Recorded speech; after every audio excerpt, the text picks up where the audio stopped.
All right, today I'm going to talk about crypto insurance as a whole and then about how it can be used as an asset class. How's the volume? Am I okay? Can I actually stand here? No, it's too far away. Okay. As Josh said, I'm Danielle Elliott. I attended my first Liberty on the Rocks in 2014, and it really did change my life. So I have a lot of respect for Liberty on the Rocks and such a warm spot in my heart for it. I started my career in politics. I really thought that's how I would change the world. So started in political science, interned in DC. I really became disenfranchised quite quickly just by understanding that people were bought and paid for.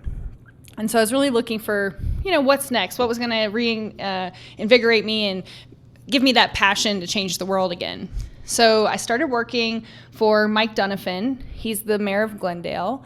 He ran for governor of Colorado in 2014. And my goal with that was just like, okay, I need a job after college, so let's go to Colorado. They just legalized weed. Why not? I came to Liberty on the Rocks and to gather signatures for him to get on the ballot. It was the first night that Josh and Kira attended Liberty on the Rocks as well, and I was met with a lot of opposition. People were like, "We don't vote." I was like, "What?" But that's how you participate. And I learned a lot. I read Economics in One Lesson by Henry Hazlitt. I tried to read Human Action. I just started to buy into the idea of libertarianism, anarchism, and really I learned about Bitcoin, and that's why I say it changed my life. I decided that cryptocurrency was the way that I was going to change the world for the better. So I've been investing in crypto since 2014. Some of you may know Shapeshift. If you don't, Shapeshift was an early exchange. I like to say that we wanted to be a decentralized exchange before the technology existed.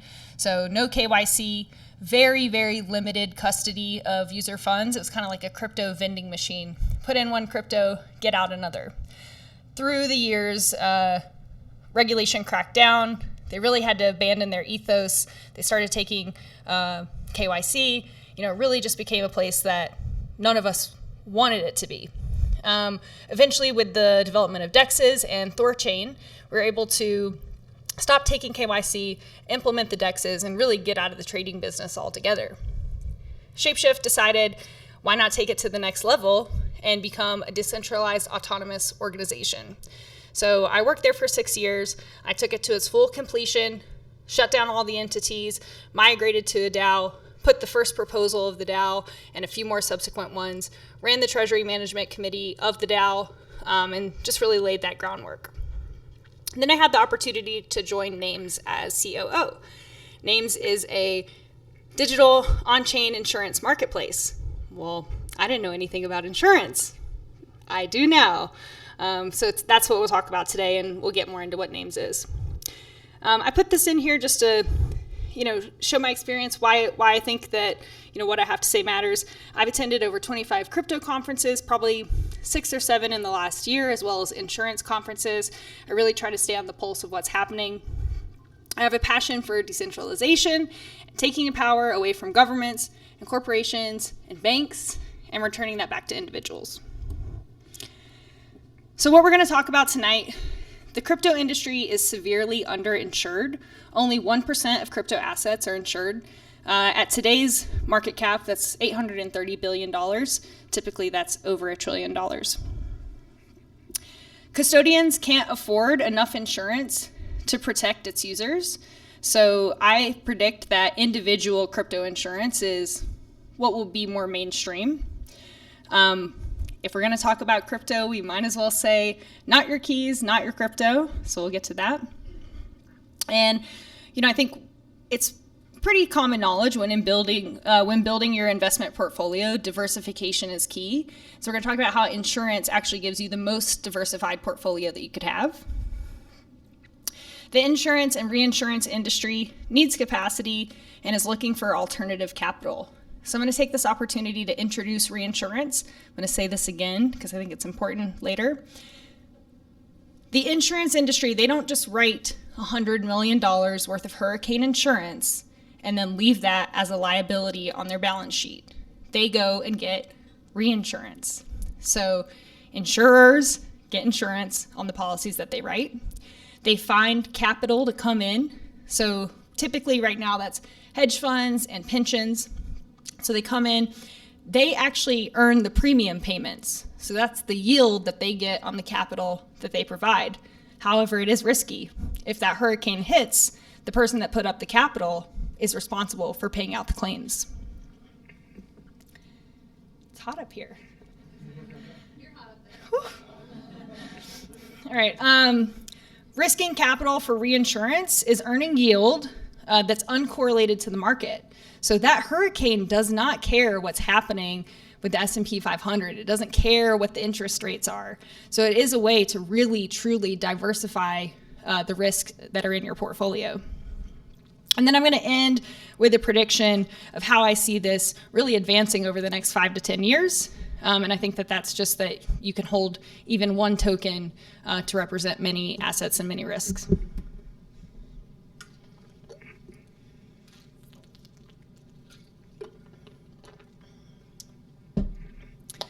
All right, the crypto insurance landscape. We started with this, less than 1% of all crypto is covered, less than 3% of DeFi. So there's a huge market opportunity to be realized. And it's mostly insured in dollars. So you'll hear this with exchanges. We have $50 million worth of insurance. Well, that's great. Over 1 year, the assets on the exchange could 3, 4, 5x, maybe more in the crypto world. So it really seems like the dollars, when they get insured in dollars, it's really more of a marketing tactic. Hacks in 2021 in DeFi alone were 2.6 billion. In the wider crypto market, 10 billion. And we all know that we're way, way past that in 2022.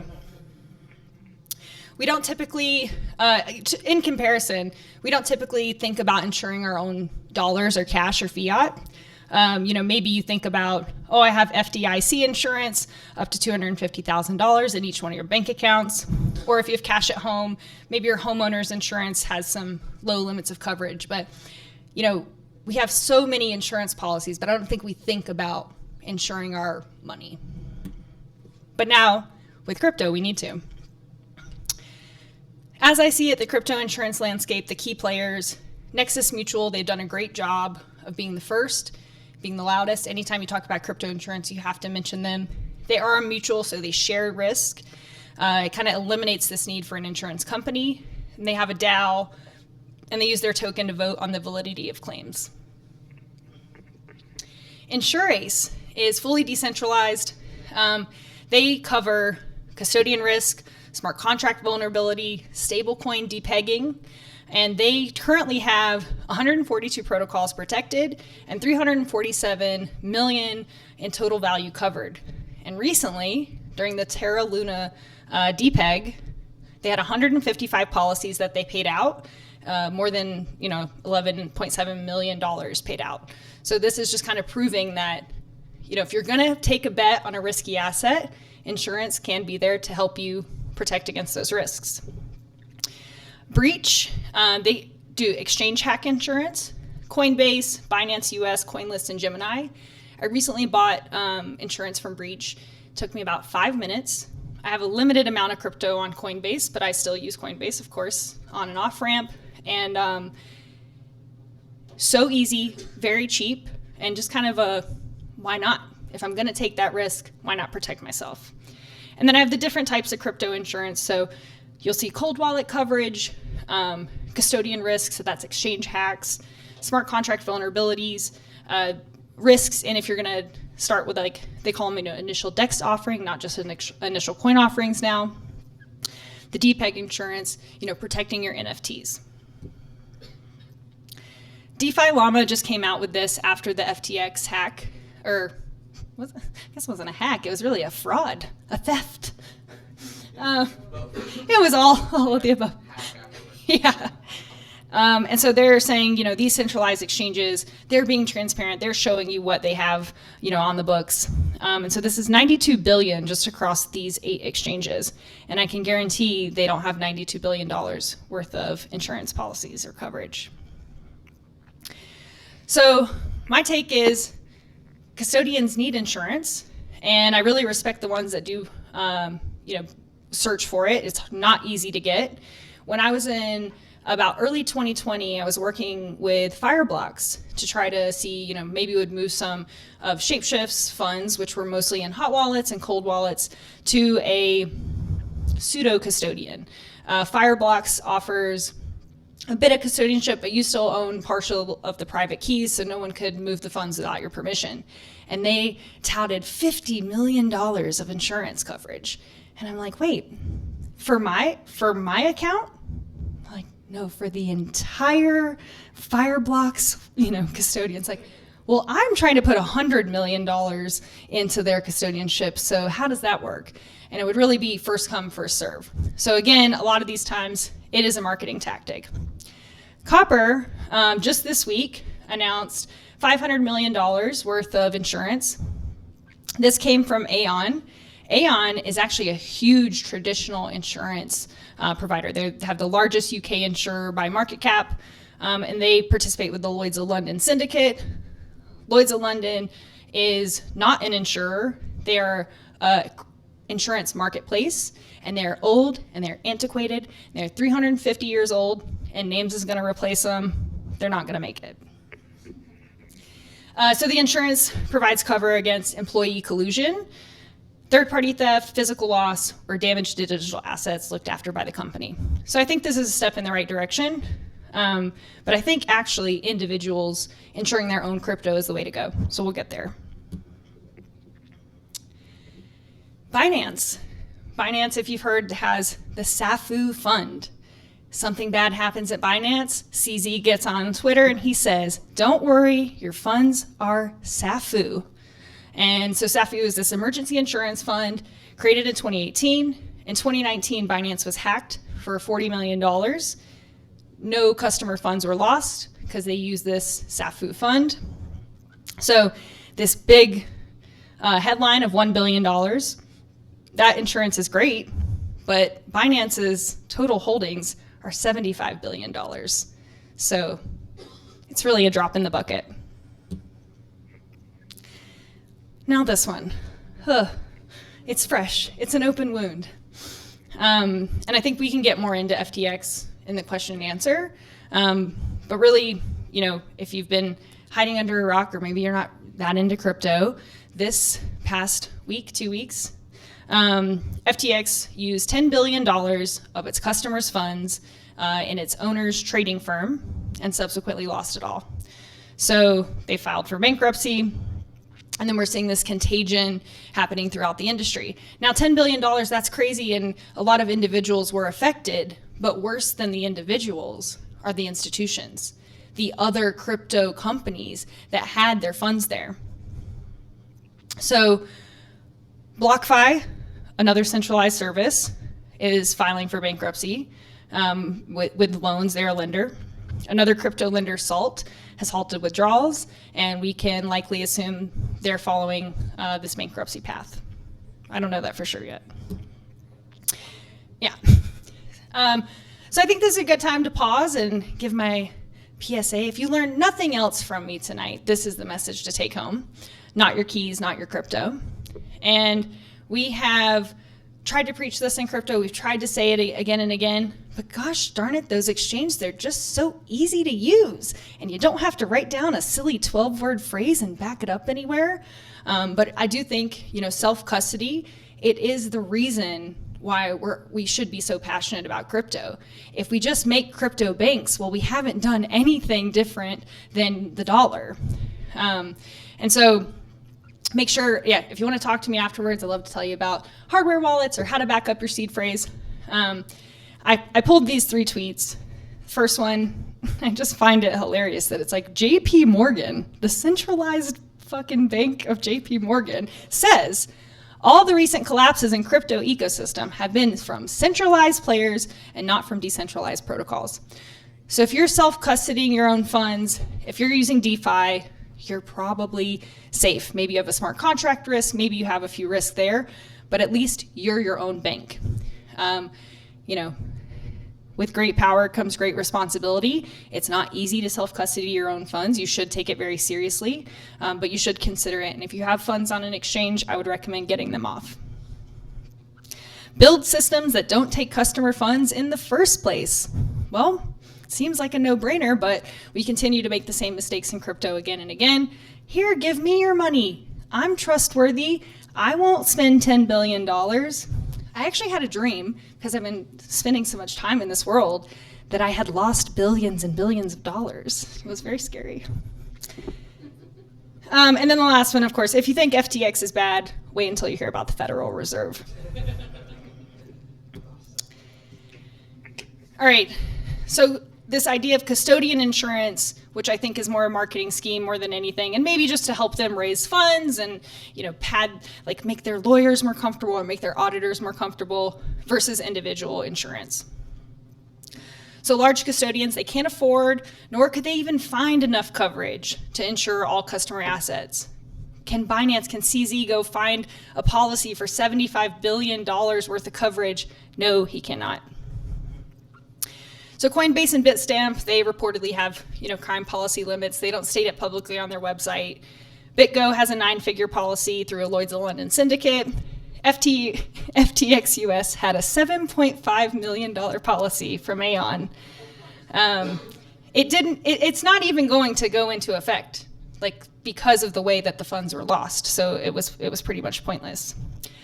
So these individuals and institutions are more likely candidates to get policies. I foresee, same way you go on Amazon, you get a piece of furniture, it says, hey, do you want to insure this? You buy concert tickets, hey, do you want to insure this? Flights, hey, do you want to insure this? I think we'll see that across the board with the custodial exchanges, and it's already happening with some DeFi protocols. You can see here, it says purchase insurance. So GMX Exchange allows liquidity providers to purchase coverage alongside of supplying liquidity. So we're already seeing, especially in the DeFi space, adopting insurance more quickly than the custodian exchanges.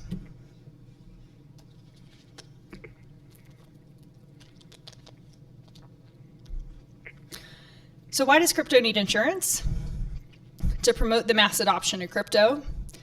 Institutions that already have other insurance policies, they might not be able to actually hold crypto on their balance sheet unless they get crypto insurance. Reducing risk to investors. Any public company, they have this fiduciary responsibility. These crypto assets are seen as very risky, so getting insurance will help way more companies to hold them. And then, crypto is just a honeypot for bad actors, so it's very easy to misappropriate funds. Your bad actor employee sends your Bitcoin off of your exchange, well, it's gone. You don't call support. You can't say, hey, please give me my money back. No, it's gone. So the traditional insurance world, I'm about a year into my understanding and experience with. But what I have recognized, well, it's a lot more suits. That's number one. Okay, you go to these insurance conferences, and everybody's really dressed up, and they take themselves really seriously, and it's just antiquated. It's kind of the way things have always been done. Well, obviously, crypto isn't like that. So it's really cool to work for a company that's trying to meld these two worlds of super old school. It's another piece of traditional finance that we're trying to bring into the 21st century. We talked about reinsurance. I'm going to say it again. Well, first, let me ask. Raise your hand if you've heard of reinsurance before tonight. Okay, nice. That's cheating. My husband raised his hand, of course.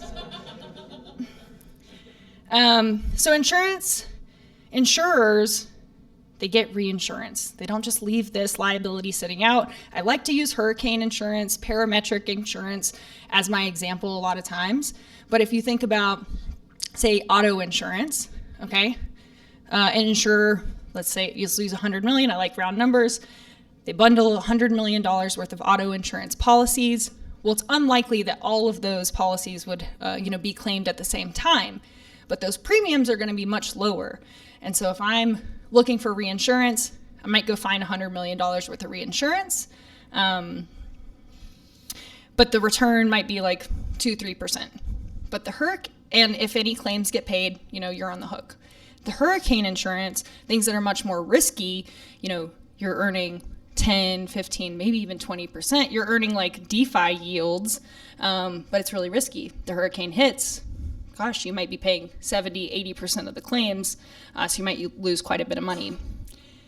In the current traditional insurance world, hedge funds, pensions, big players, they're the ones that are getting to play in this uncorrelated risk market. These positions are not liquid, so usually you're just stuck with it. Maybe it's 12, 18 months. Maybe it's 2 or 3 years, because a lot of times the claims process takes a really long time. Lloyd's of London is Nayms' direct competitor. They're commonly misunderstood to be an insurance company, but it's really an insurance exchange. So they're finding the supply and the demand side and putting them together. At these insurance conferences, crypto and cannabis, they are the butt of the jokes. No one is taking us seriously. I'm like, hi, I'm in crypto insurance. They're like, oh, yes, you're so sweet, Bless your heart. There's just not enough data, or so they say, for crypto insurance. In comes Nayms. So Nayms, we like to say, is powerfully smart risk transfer, and we're building the world's first leading fully regulated marketplace for on-chain insurance.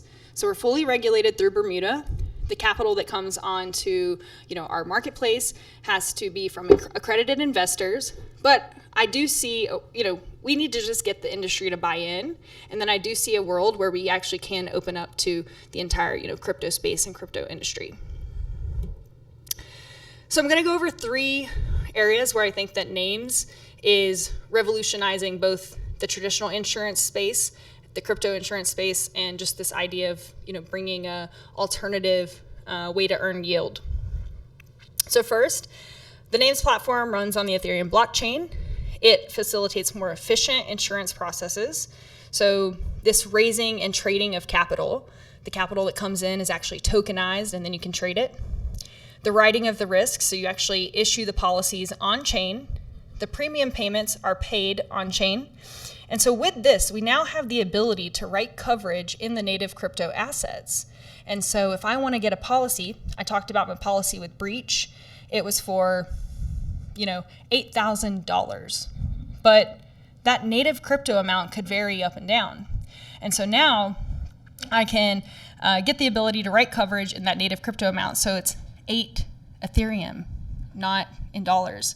And so if it goes up or down, no matter what it is, I'm still going to get out my native Ethereum at the end if something went wrong. And the premium payments that come in are in Ethereum. The capital that was provided is in Ethereum. What they earn is in Ethereum. And then the claims at the end is paid out in Ethereum. We're also doing wrapped Bitcoin, DAI, and USDC to begin with. But really, we could write it in anything that, any token that's on the Ethereum network. So this alone is a revolution to the traditional insurance marketplace. Lloyd's of London just started requiring digital forms. I'm sorry, Lloyd's, you're not gonna make it. This immutable risk placement reduces cost and time. It outsources trust from having to get, a broker, an insurance company, all these things. It puts it into smart contracts. It should make it more efficient and easier to use. The second thing, so these insurers, these insurance companies, they're looking for capital. Well, I just told you about the market cap of crypto. It's down today, but still 840 billion is nothing to gawk at. So we can introduce these insurers to this crypto capital, and now they can write maybe different policies. Maybe it's crypto policies. Maybe it's that NFT insurance that people are looking for, or maybe it's travel insurance. So we're a bridge for the broker and insurers who are looking for reinsurance, and they need capital. And I heard that crypto holders like yield. So that's number 3. This uncorrelated investment opportunity. So you put up your money, maybe it's auto insurance, maybe it's travel insurance, maybe it's the hurricane. And now you have this uncorrelated risk to the market. Again, stocks, Bitcoin price, all of it can be doing whatever it wants, and you're still getting your returns. And then, yes, maybe you're earning these sustainable 10 to 15% returns, but if the hurricane comes, you might be paying out.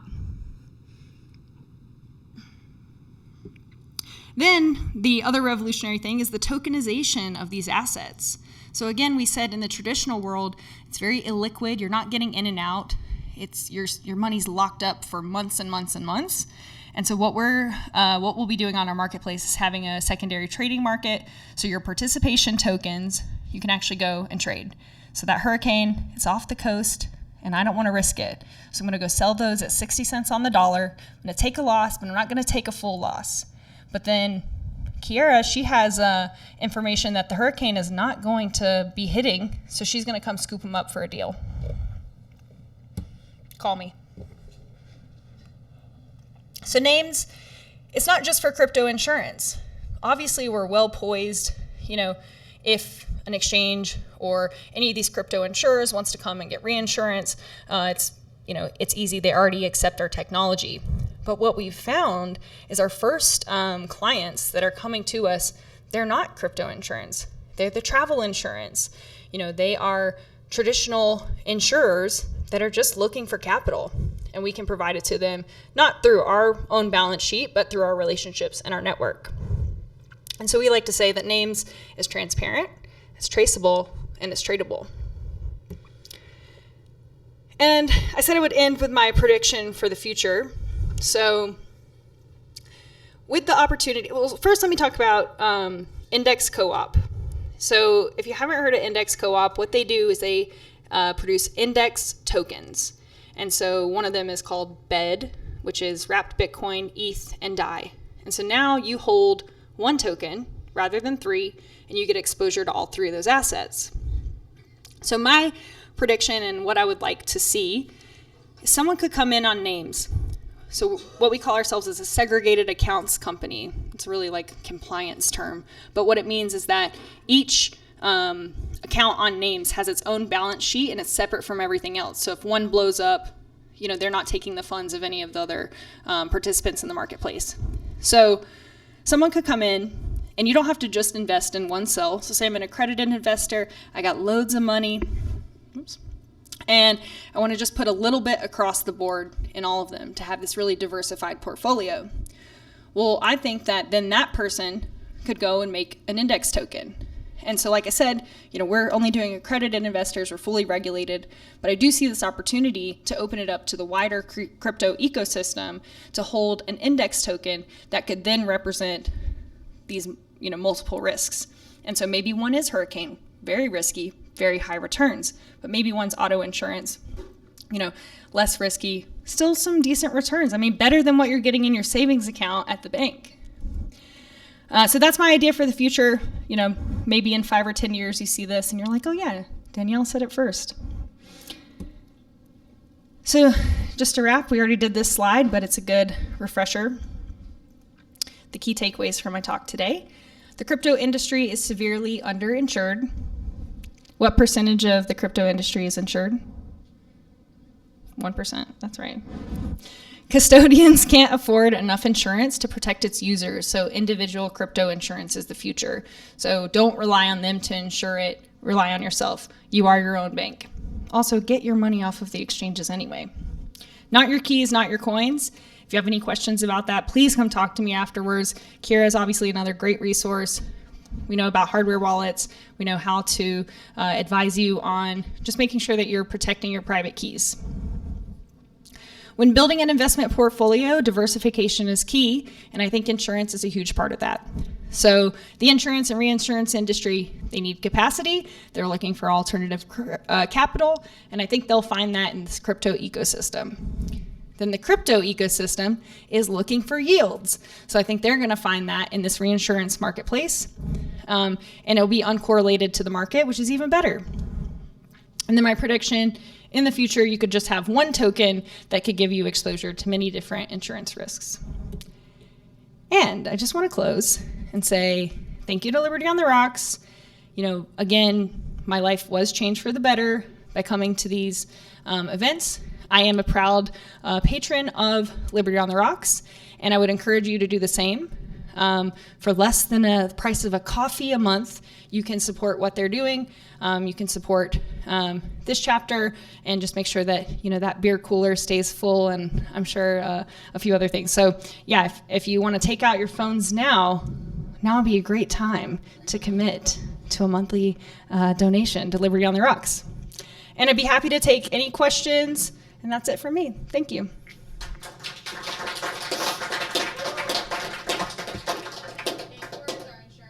Nice. Test. Yes. You showed with the FTX there were participants, and one of them was Bitcoin. Were you saying BlockFi and Salt.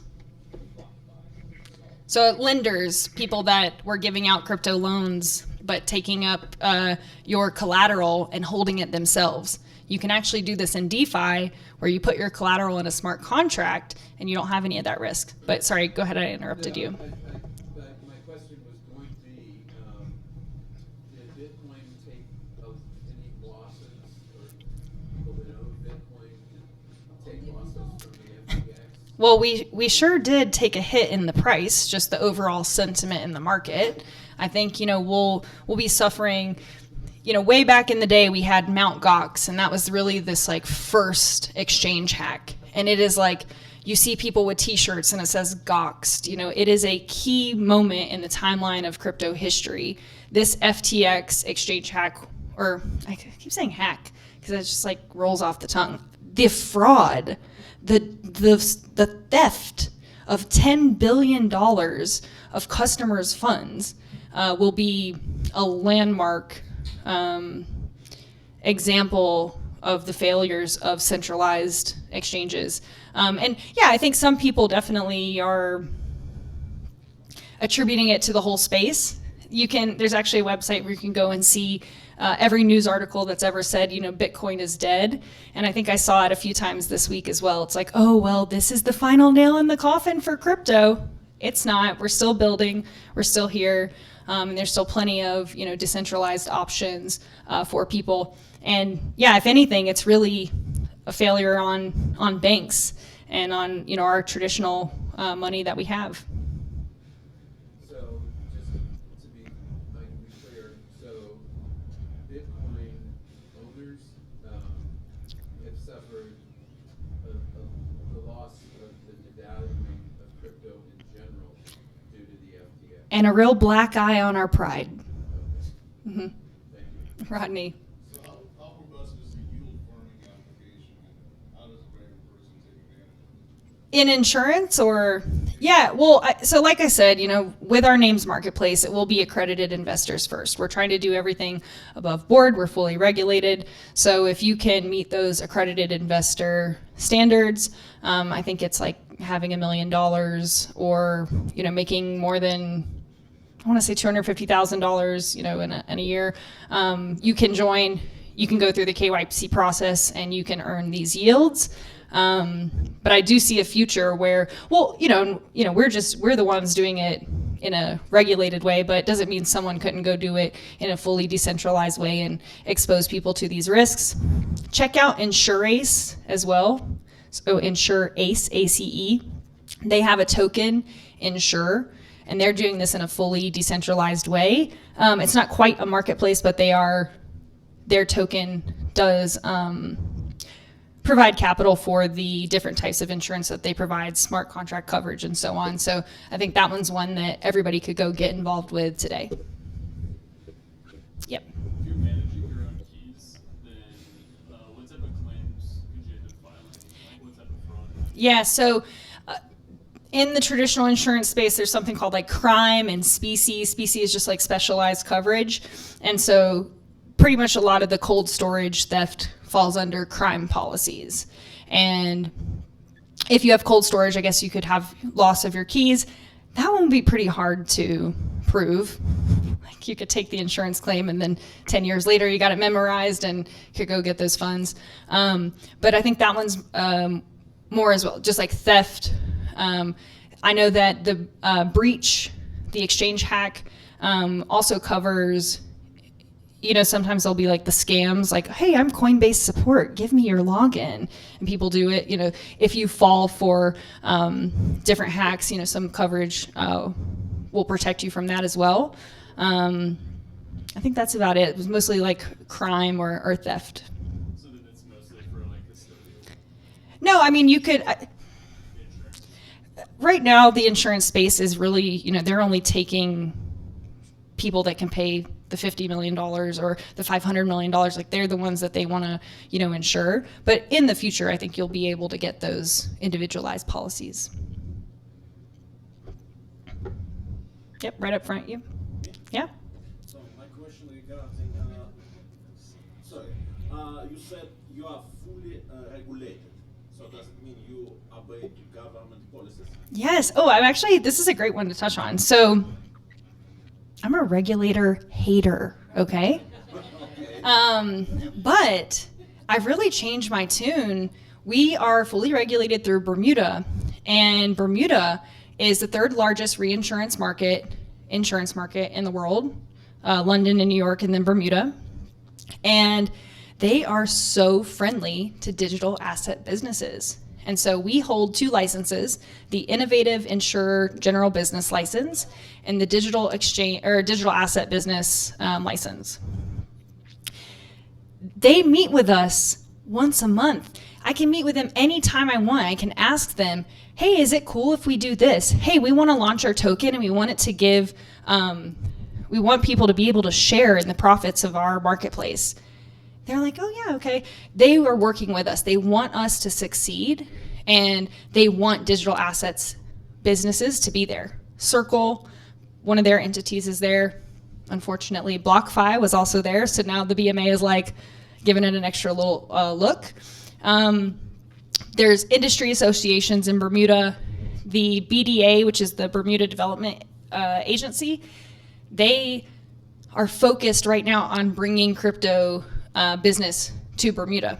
So a lot of times you'll hear crypto businesses like, oh, BVI, Caymans, because they just have pretty loose policies. Bermuda is kind of this like unique unicorn where they're giving clear policies. The US, they're just like, well, it might be a security. It might be.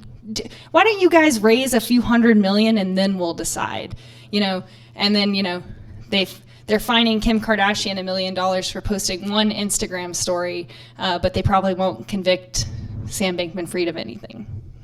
So just to clear, Bermuda is not government. No, Bermuda is a government, yeah. So it's, but it's not US government, but Bermuda government. Exactly. Oh, okay. And so we don't have any US entities. We have a UK parent company and then the Bermuda regulated entity. And does it, sorry to continue. No, please. How it affects your customers? Should Yes. we be also affected by that Bermuda policy?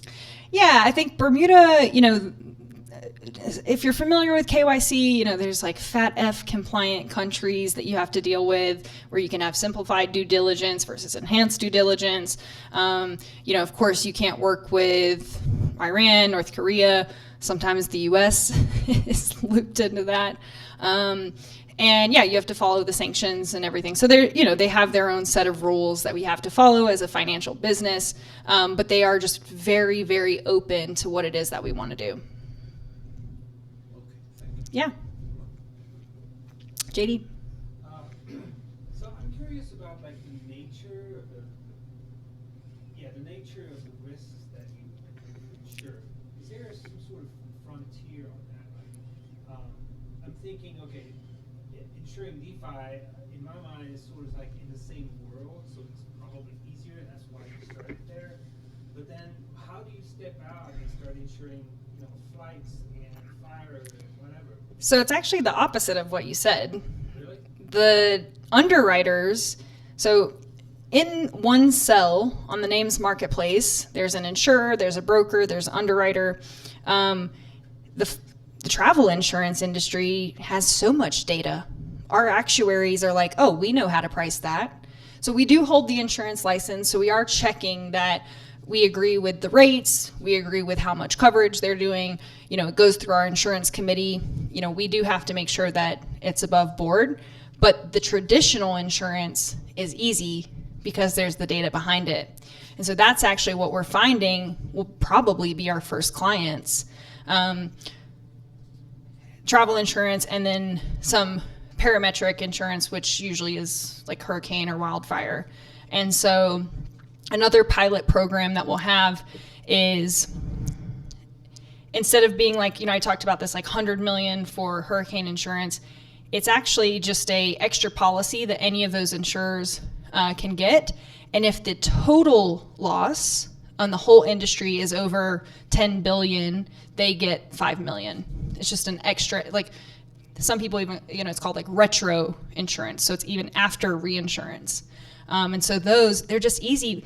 All we need those people to do is buy in to using, blockchain, buy into writing their policies, using a stable coin if they don't want to use like ETH or whatever.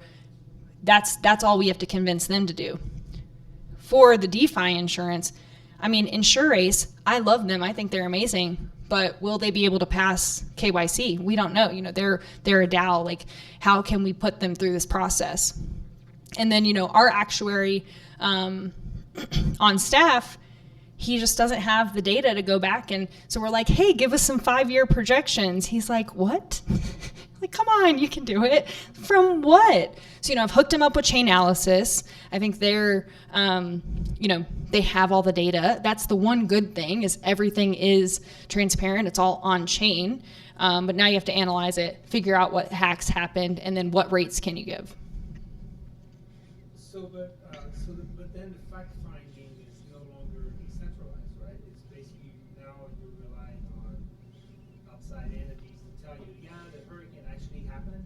Sure, we're not decentralized. We're using decentralized technologies.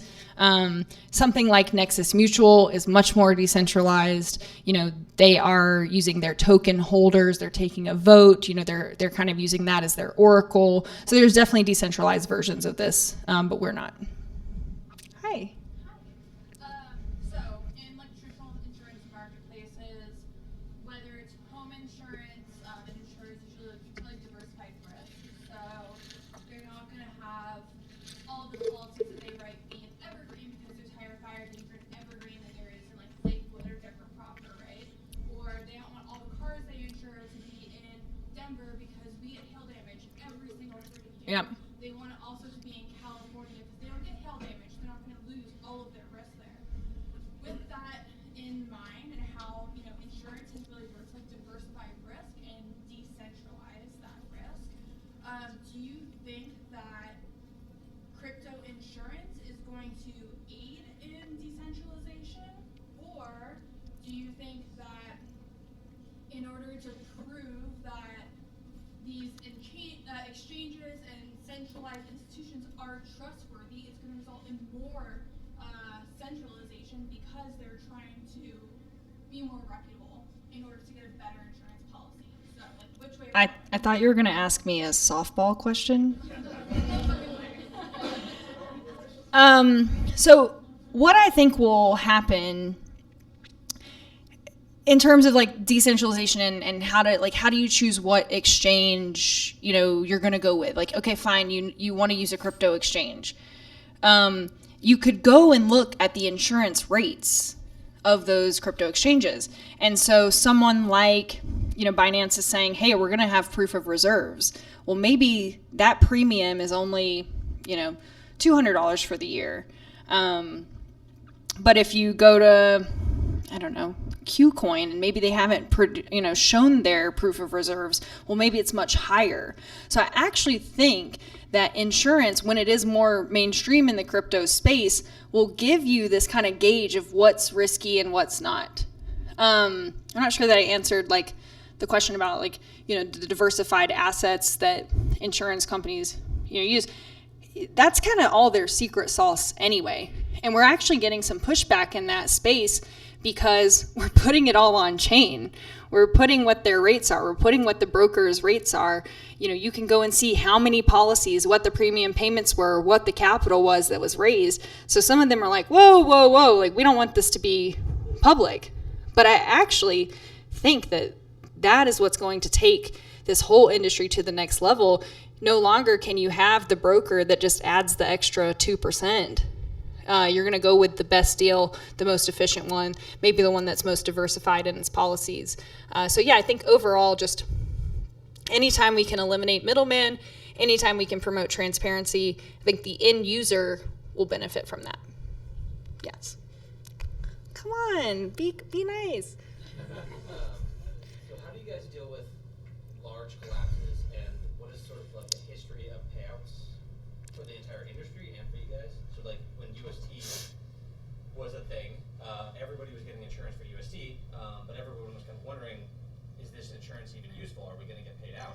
And do we have any idea how many people did get paid out? Because I think it was $50 billion that disappeared over like a week.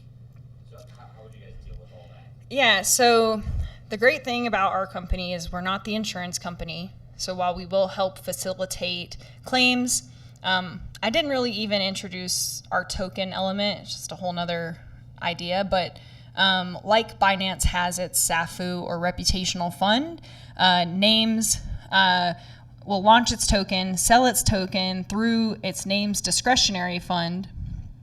And anyone, say for some reason that cell collapsed or it didn't pay out all of its policies, that policyholder could come and petition the discretionary fund, and it would be a backstop, and we could help them out and we could pay it out. As far as I know, Insurace was the only one that was doing the stablecoin DPEG insurance. So maybe you had a different type of, maybe you had the theft coverage on your Terra, Luna, whatever.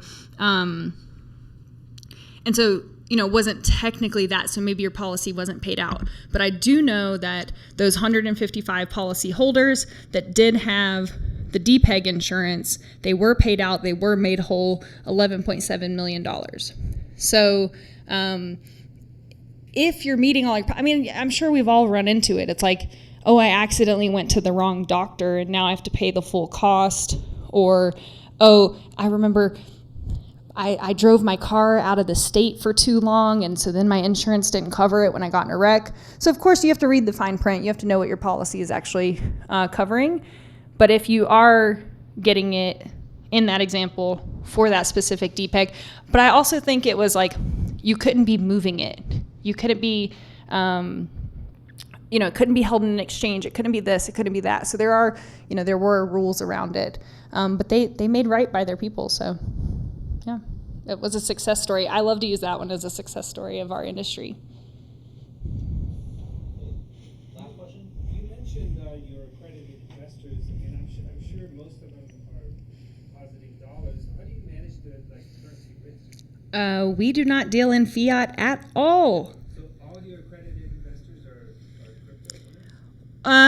crypto? So we are right in this beginning stages. Everyone is just about to get, onboarded. People are going through a KYC. We are targeting the crypto community first, but we have plenty of investors that want to invest fiat, and we're educating them. But I have no intention of ever trying to make it fit. That's not what we're doing. That's not why we're here. If you want to go invest fiat, go to Lloyd's of London. Be in that old antiquated system. We do have partners that want to partner with us, and help people have that on and off ramp. But yeah, I have no interest in taking any fiat. Woo! That's a good one to end on. Thank you guys so much. Thank you.